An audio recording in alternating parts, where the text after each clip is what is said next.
Red Zone TV kwoli webali kubanga okyagoberera yonna gy'osinzira okubanga gy'otulabira kyokola kya mutawaana nnyo gwatambula naffe ku mukutu gaggadde ogwa Red Zone TV nga sinaba kubanga ntegeeza ensonga yonna nja kusaba olaikinge kubanga gy'okoma okulaikinga nga bwe ntera okugamba oba oyambyeko information okubeera ng'etambula buli wolaikinga information oba ogiyambako okubeera ng'ate etambula n'etuuka ku buli muntu yenna gwe weetaaga okuba ng'ate awulira buli yatadde obubaka bwo mu comment section era nkusaba yongera oteekeyo obubaka mu comment section oba olina kibuuzo oba olina nsonga yonna gy'owabula oba obuuza oba olina nsonga gye wandyagadde tubeere nga tukubaganyako ebirowoozo ku nkomerero ya update season ntera okuba nga nsoma obubaka bwammwe era olwaleero nina obubaka bungi bwe ngenda okusoma ku nkomerero eya update season wabula mu byenkuleetedde mu mboozi eno His Excellency Robert Kyagulanyi Ssentamu ayolekera eggwanga ayolekera mu diaspora ngenda kubulira eggwanga ngenda kubulira n'ebirala nkuleetedde munnakibiina ekya National Unity Platform okuva mu kibuga eky'Ejjinja ono nga yagudde mu ba UPDF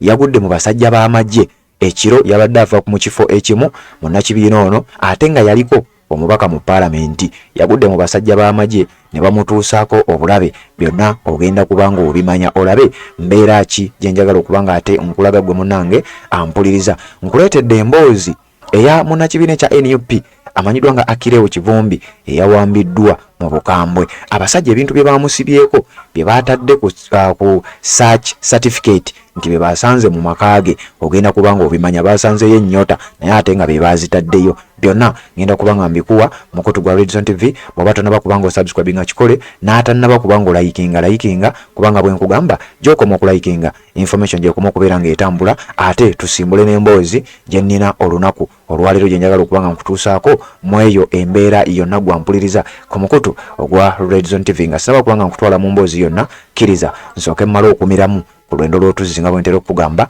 nzije tubeere nga tweyongerayo. Assalamu alaikum wa rahmatullahi wa barakatuh. Amanya n'eddoboozi Haji Abdu omusomi w'edduwa nkola ku nsonga ez'enjawulo emirimu nga gikutataganyeko ebyenfuna byo nga bidobonkanye ne oba oli bweru wa ggwanga emirimu gya kucankalanako jangu kusomere ku dduwa okubeda nedda edduwa zaabaawo edduwa zisomibwa omuntu n'oterezebwa mu mbeera yonna ebadde ekwesibyeko akanyaga nina ekyoto kyensobola okukumira wadde oli bweru wa ggwanga nga toli kumpi wano n'ofuna omukisa ogwo nawe n'osomerwako ku dduwa nga nkuteddeko n'akabaani Allah ajja kusaasira ajja kwanukula kuba ku namba yange y'essimu 0752 44 71 56 ne ku WhatsApp kwendi mpereza obubaka sobole okuyamba. Assalamu alaikum wa rahmatullahi wa barakatuh.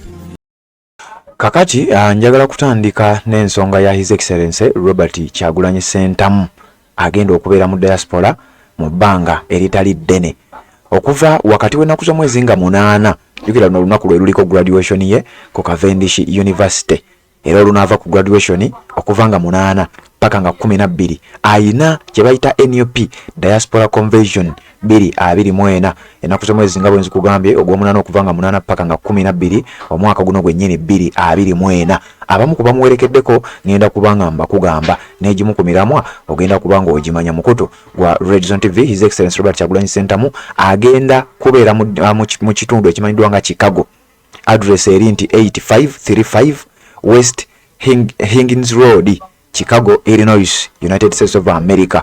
Jagenda okubanga abeera enamba z'essimu bazitaddeko awo ayagala okugenda ku website genda ku www.diasporanup.org ojja kuba information yonna ogifuna. Abamu ku bantu abamuwerekeddeko benjagala okubanga nkutegeeza wano gwampuliriza ku mukutu ogwa Red Zone TV abasinga obungi babaka ba parliament abalala bakulembeze mu kibiina ekya National Unity Platform. Kuliko abantu bano wammanga kuliko Dr. Lina Zedriga Waru ono nga Deputy President ow'ekibiina kya NUP owa Northern Uganda. Kuliko Honorable Joel Ssenyonyi ono nga Leader of Opposition Vibrant Leader of Opposition atenga mubaka akikira abantu bannakawa West. Kuliko Secretary General w'ekibiina kya NUP amanyiddwa nga David Lewis Rubongoya. Kuliko Honorable Kayemba Solo ono nga mubaka wa side z'ebukoma nsimbi. Kuliko Honorable Nyako Derek side z'Emachindi mubaka wa parliament ku kadi y'ekibiina kya NUP. Kuliko Honorable Simba Fred. Kuliko Honorable Betty Ethel Naruyima. Kuliko Honorable Francis Katabazi. Kuliko Alex Waiswa Mufumbiro the Vibrant Deputy Spokesperson w'ekibiina ekya National Unity Platform. Kuliko Eddie Mutwe omu ku ba security aba National Unity Platform ne His Excellency Robert Kyagulanyi Ssentamu. Embeera bwete wegenda okubanga etambula His Excellency Robert Kyagulanyi Ssentamu ng'agenda side eyo. Kakati nga sinaba kubanga nkuwa ebigambo oba embeera eyatuusiddwa ku munnakibiina ekya National Unity Platform side z'Ejjinja kasooke nkuwe ensonga ezatambudde mu bigambo bya Akireo Kivumbi ono nno nga ye mukuumi era nga yaduumira oba yakulira security ku kibiina kya National Unity Platform ne security ey'omukulembeze His Excellency Robert Kyagulanyi Ssentamu. Akireo Kivumbi ono yawambibwa ekiro ekyakeesanga lumu omwezi guno gwennyini ogw'omunaana 2024. Akireo Kivumbi ebyamutuusibwako byonna twagize tubikunnyonnyola, embeera yonna obadde ogimanyi. Olunaku olwajjo ng'ennaku z'omwezi 3 ssaawa zaabadde nga 8-9 Akireo Kivumbi abasajja ne bamuleeta ab'amagye abamilitale n'ebitongole ebirala ne bamuleeta mu maka ge ennansana gy'asula era gye baamujja.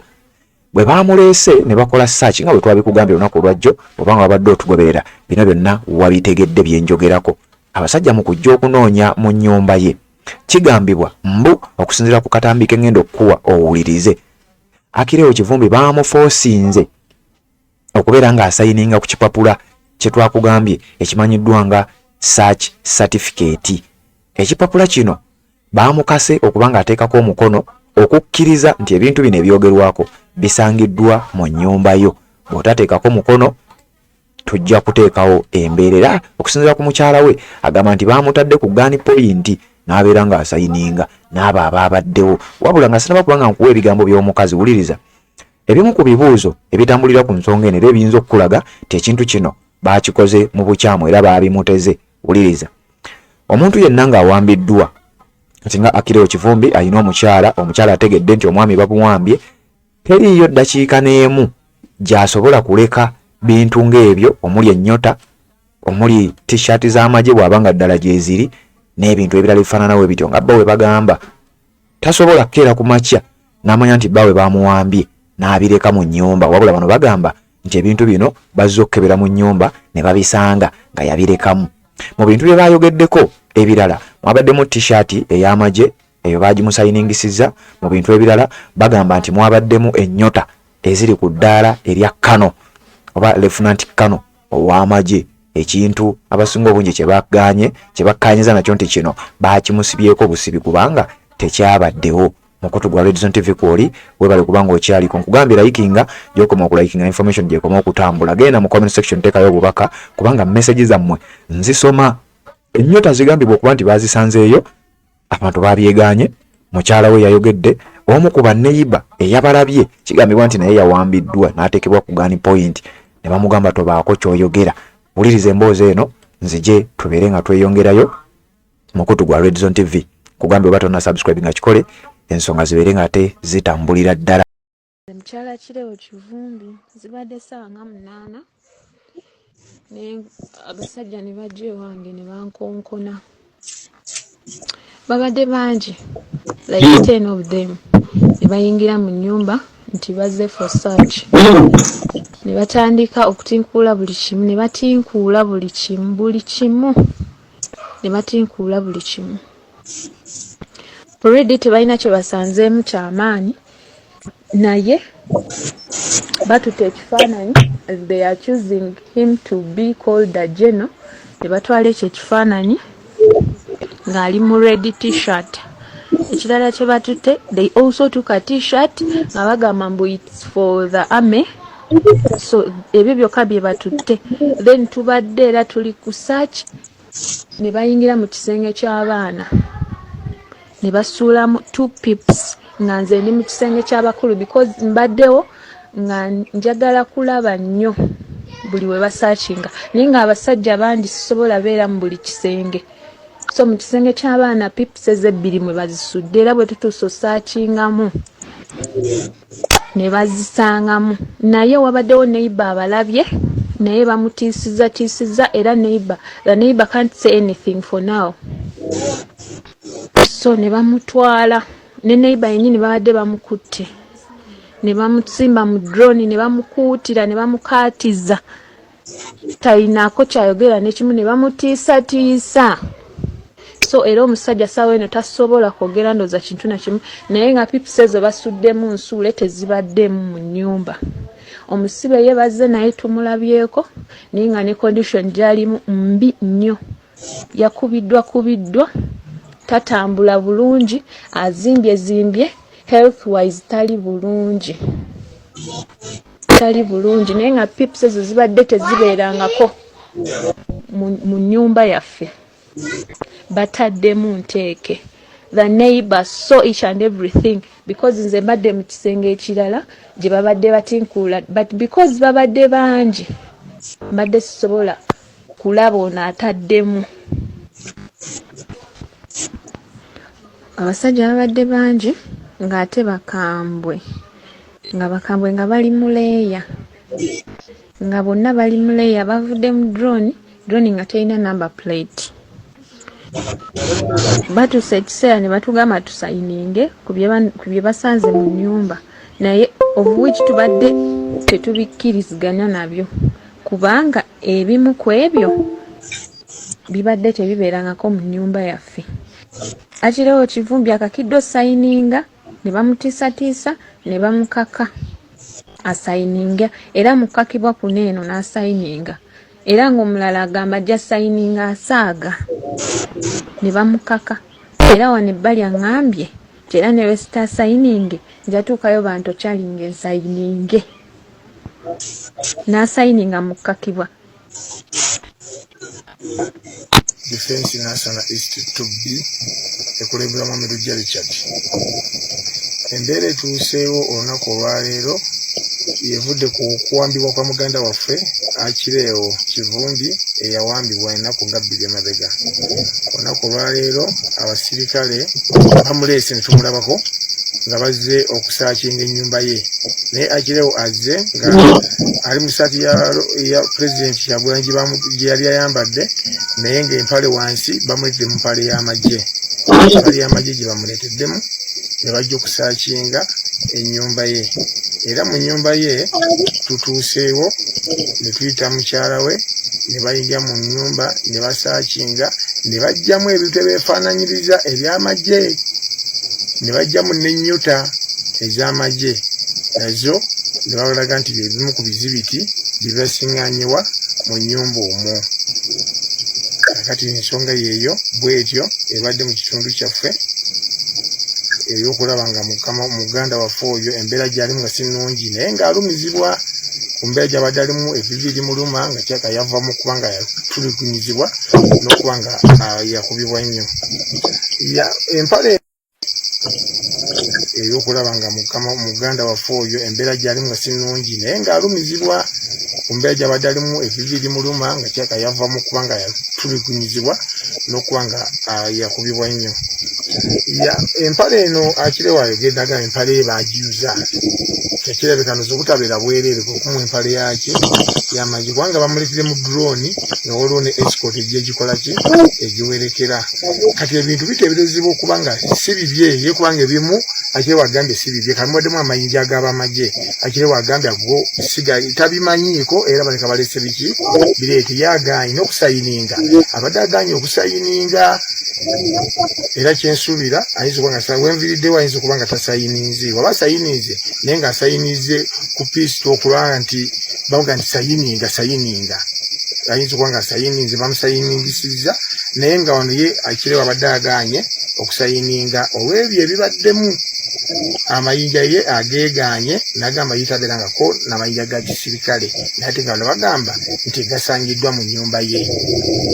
Nze nsayinize olw'okuba ng'omukulembeze kubanga tuvudde eri mu kisenge ne bajjayo enkofiira ng'erimu amayinja. Kati mali sisobola gaana kusayininga kowulire salabe nga koze eki, naye wabaddewo neiba yalembye ku basirikale abazze yagamba yabe nga baleeta ebintu babiteeka mu nkofiira, naye bw'agenza okubaako okwoga nti waliwo ebintu ebyo batadde mu nkofiira, omwami oyo akwatiddwa bamuteeka mu drone bamuteeka camping, naye oluvannyuma ateereddwa. Kati eyongira bye luvannyuma kubanga oba sayininzeeku mubadde maze okuvaawo oba bamusayinisiza ku mpaka awo sitegedde, naye nze wenviiriddewo nga yaganya okukola ki okusayininga.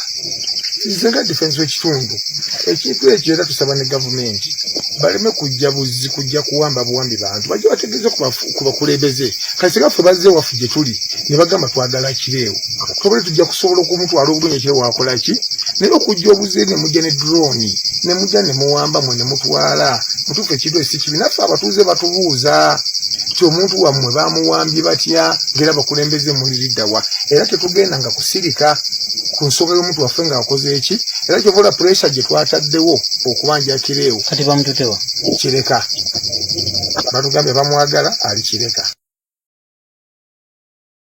Yes, ebigambo bwe bityo bw'obiwulidde kakasanga osetegedde bulungi nnyo embeera nga bwe yatambudde ku Akireo Kivumbi ono nga yakulira ebyokwerinda ku kitebe ekya National Unity Platform kakati embeera bwetyo bwe yabadde ebibuuzo bingi ku nsonga y'omusajja ono kubanga ezo ennyota ezoogerwako n'ebintu ebirala byonna ebyogerwako kikakafu okusinziira mu bigambo by'ababaddewo nti byasuuliddwawo busuulibwa nti era naye okusayininga ku kipapula kino yakakiddwa era yabadde ku gun point ng'era bw'owulidde embeera nga bwe yabadde abasajja emmotoka gye baamuleeteddemu kigambibwa nti n'emmotoka eyo yabaddeko ekigambo for sale simanyi oba yabadde kaweefube wa kukweka bujulizi oba kyabadde kitya saakitegedde kubanga emmotoka eyo twagikulazeeko gwe yabadde atugoberera yabaddeko wandibadde number plate nga waliwo for sale era waliwo n'abagezezzaako okufollowing emmotoka eyo naye nga bamanya ebyokwerinda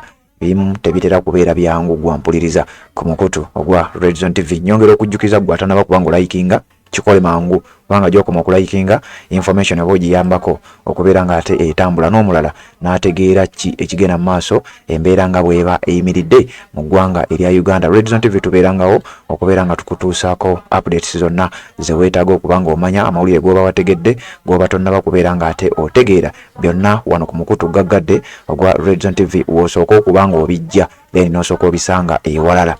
Kakati mu mawulire genkugambye gengenda okuba nga nkuleetera gwampuliriza omusajja ogulaba ku screen yo bamuyita Honorable Waira Majegere ono nga yaliko omubaka owa Bunya East mu bitundu eby'ejjinja nga munnakibiina ekya National Unity Platform wetwogerera era nga y'omu kwabadde bakwasaganya emirimu bwagenda ku mpewo emirimu agyogera bulungi egy'ekibiina ekyo bwagenda ku ground emirimu agikola n'ebintu ebirala ebifaananako bwe biti abamumanyi nkakasa mumanyi naddala abampuliriza nga muli bitundu by'ejjinja.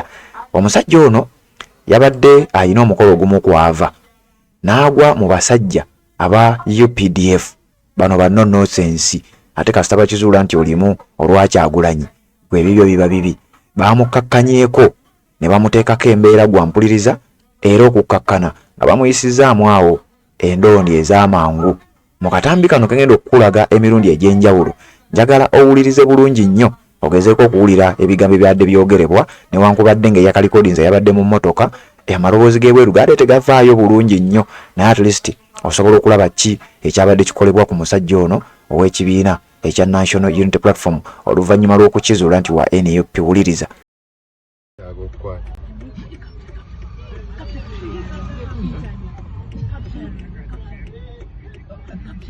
Kumutawulira ekigambo ekyo kumutawule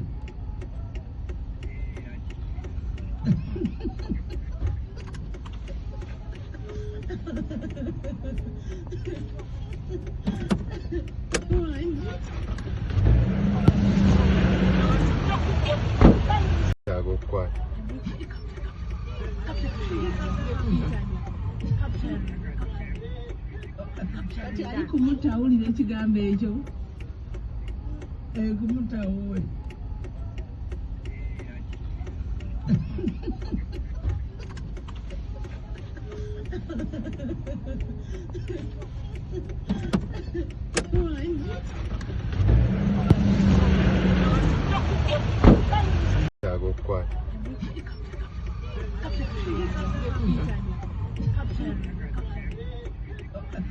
ali kumutawulira ekigambo ekyo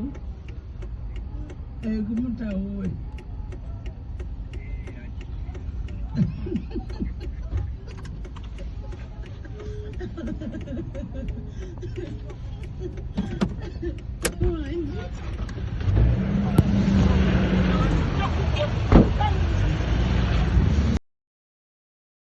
kale embeera bwetyo bweri omusajja oyo nga bwe nkugambye y'omu ku bannakibiina ekya National Unity Platform bitundu by'Ejjinja era y'omu ku batambuza enjiri ey'enkyukakyuka mu bitundu ebyeyo abawangalira Ejjinja nkakasa mumanyi wabula ye embeera eyamutuuseeko. Njagala okutegeeza nti twogeddeko naye we twogerera ng'ali strong tali bubi era just nga bumanye entiisa naye ng'embeera ye simbi era tatiisa. Mukutu gwa Red Zone TV kwoli webale kubanga okyagoberera waliwo kye bayita online poll etambulira ku mukutu guno gwennyini ogwa Red Zone TV era nnyongera okutegeeza naawe atugoberera nti osobola okgenda n'olonda tuteekayo polls zino almost buli week n'olonda ku ki kye tuba tutaddeyo. Anita Amongo akulembera speaker akulembera parliament nga speaker bannayuganda bangi bagamba ono bwe kiba kyetagisa kugobwa agobwe olw'ensonga nti twagenze ku mukutu guno gwennyini ogwa Red Zone TV ne tuteekayo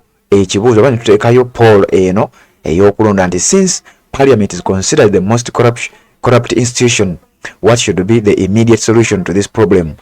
Engeri gye kiri nti parliament lyerimu ku ttabi oba ku ssiga erisinze okulabikiramu obuli bw'enguzi gwe nga gwagoberera olowooza ki ekyandibadde kisaana okubeera nga kikolebwa. Bannayuganda bangi balonze nga bwe tutera okukikoleera kakasa n'eyo gy'oyitira obadde okiwulira ekitambulira ku mukutu guno ogwa Red Zone TV wabula bangi bagamba speaker agobwe era tukyuse obukulembeze bwa parliament kubanga twataddewo ebyokulondako 3 okugyawo parliament completely okukendeeza ku muwendo gw'ababaka n'okukyusa obukulembeze bwa parliament nga mwe muli n'okukyusa speaker.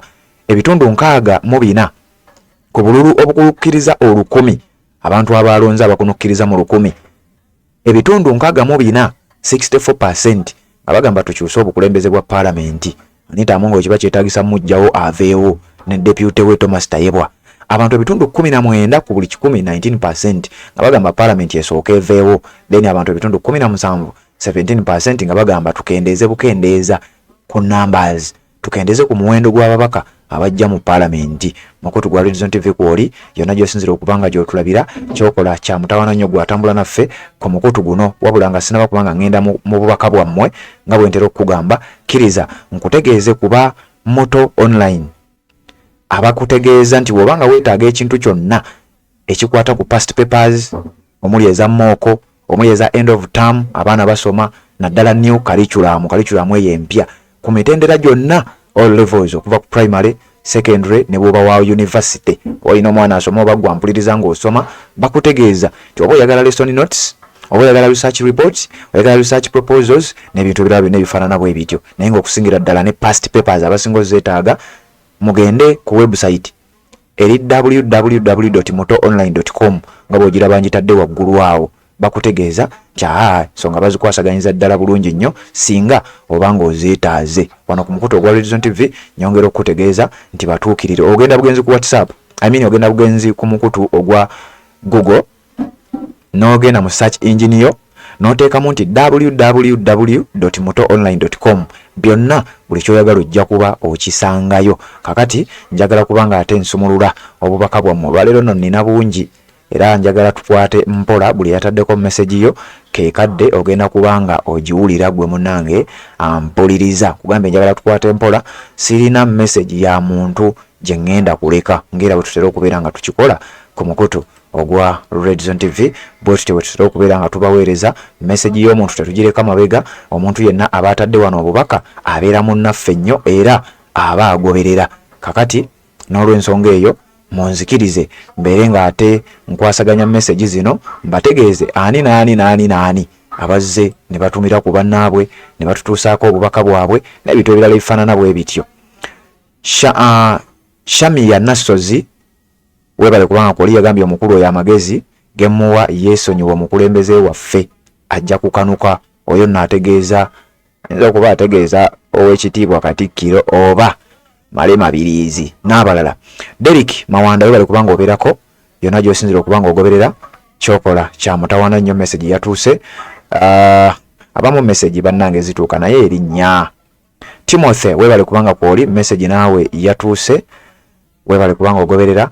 Ismail Banja message yatuuse era ne yeebaza Jeno Kayindo Tafire mu mawulire ge twakuwadde jjo Abigaba Raymond webale kubanga ogoberera message yatuuse mukutu gwa Red Zone TV webale kubanga obeerako niyo bananga abamute mumpa manya Sewanyana Fred webale kubanga ogoberera message yatuuse yabadde ali ku mawulire gaffe ge twasoose okuwa naye oluvannyuma ne tutereeza webale kubanga ogoberera message yatuuse Davis Sesanga webale kubanga nawe ogoberera message yatuuse Sonko Matthew webale kubanga ogoberera message yatuuse mukutu gwa Red Zone TV yonna gy'osinzira okubanga gy'otulabira bane enyongera okutegeeza gwe wenna awuliriza omukutu guno ogendanga n'oteeka obubaka bwo mu comment section ne tubeera nga ate tubusoma ensonga bwetyo tuzitambuza wano ku mukutu ogwa Red Zone TV era embeera bwetyo bwebeera etambula. Bunjo Paulo webale kubanga ogoberera message yatuuse Buye Richard webale kubanga nawe obeerako message yatuuse webale kubanga oteekayo message Kalyesuubula Bosa ono waba si mukulu wange abamuto wange Kalyesuubula Bosa abendiga mujje tukuŋŋaanire wano webale kubanga ogoberera message yo yatuuse mukutu gwa Red Zone TV waliwo wano obubaka okulala bwenjagala okubanga ate mpitayitamu kubanga saagala kubaako message ya muntu yenna gyendeka bwe tutyo bwe tutambula ku mukutu guno. Ani ono yagambye nti ye Prince Jose webale kubanga obeerako message yatuuse. Kemigabo Melda webale kubanga nawe obeerako ali live mu kibuga mu ggwanga erya Saudi Arabia. Nakigudde Josephine webale kubanga nawe obeerako mukutu gwa Red Zone TV message yatuuse. Joy Baba webale kubanga nawe obeerako message yatuuse. Nalwadda Hadija webale kubanga obeerako message nawe yatuuse gwo mukubasinga okubanga mubeera ku mukutu guno. Tumukunde Chanel webale kubanga kwoli yagambye free Akileo, free Sami and other political prisoners bwatyo byategeezezza. Nsuubuga James muganda ngo badde ombuzeeko nnyo naye webale kubanga kwoli. Tumusiime Alan ogamba otya naawe webale kubanga obeerangako message yo naawe yatuuse tumaze okubanga ate tugiraba. Sabano Madina webale kubanga naawe obeerako message yatuuse ali mu kibuga. Joy Namfuka ali mu ggwanga erya United States of America yatugambye tingoberera nnyo omukutu gwammwe era nnyumira nnyo programu zammwe munange gwasinga naffe tuli basanyufu nnyo okubanga otugoberera ng'osinzira mu ggwanga erya United States of America eggwanga erisinga obunene n'amaanyi. Joy Namfuka webale kubanga ogoberera kyokola kya mutawana nnyo. Shamusha Gre webale kubanga nawe obeerako message yatuuse kya mutawana nnyo. Susan Globasera webale kubanga nawe obeerako message yatuuse. Buye Richard message yayongedde okubanga ate etuuka mukutu gwa Red Zone TV. Joy Namfuka ndowooza bano mbadde mbalabye mwebale kubanga mugoberera omukutu guno. Nyongera okwebaza abatambula naffe, nyongera okwebaza abateekako obubaka bwammwe mumutuwa amaanyi. Abamu muba mutuwabula abalala muba mutubuulira amawulire ge mwandibadde mwagala tutuuse ku bantu. Abamu muba mutusakidde ogamba waliwo amawulire ABC njagala okubeera nga ate mugubawa muguwa abantu. Kale kanzije mbeere ngamba waate nina wano breaking news amawulire amalala agakagwawo naye kanzije mbeere nga ate nga baleetera. Red Zone TV kwoli mwebale kubanga mukyagoberera atana subscribe nga kikole tubeere nga tutambula ffenna.